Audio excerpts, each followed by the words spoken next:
بشرتك حساسة وطول الوقت حمرا وبتحسي بحرقان وهرش في وشك وبتدوري على كريم يهدي ويرطب بشرتك ويقوي مناعتها، يبقى انت في المكان الصح. اهلا بيكي في قناة قبل ما تشتري. في الفيديو ده هقولك على كريم هيغير حياتك وهيخلي بشرتك تحفة، وهو كريم جديد من شركة بايوديرما اسمه سنسيبيو ديفنسيف، وده كريم مخصوص للبشرة الحساسة.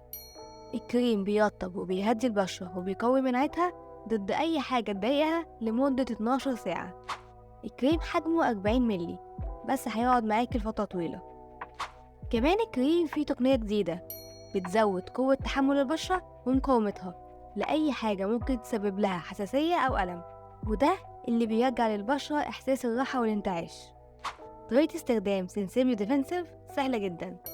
كل اللي عليكي تعمليه إنك تنضفي بشرتك كويس وتنشفيها، بعدين تدهني من الكريم كمية صغيرة على وشك وتدلكي بالراحة لحد ما يتشرب كويس، وتستخدميه مرتين في اليوم الصبح وبالليل، وهتلاقي فرق كبير في بشرتك وهتبقى أهدى وأنعم، وهتختفي علامات الإحمرار والهرش.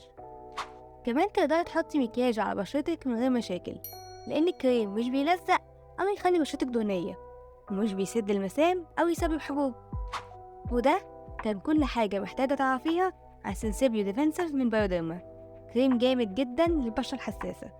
لو عندك نفس المشكلة يبقى لازم تجربيه، لأنه فعلا بيرطب وبيهدي البشرة وبيخليها أكتر إشراق وحيوية.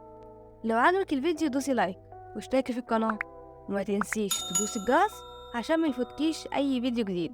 ولو عندك أي أسئلة اكتبيها في الكومنتات تحت.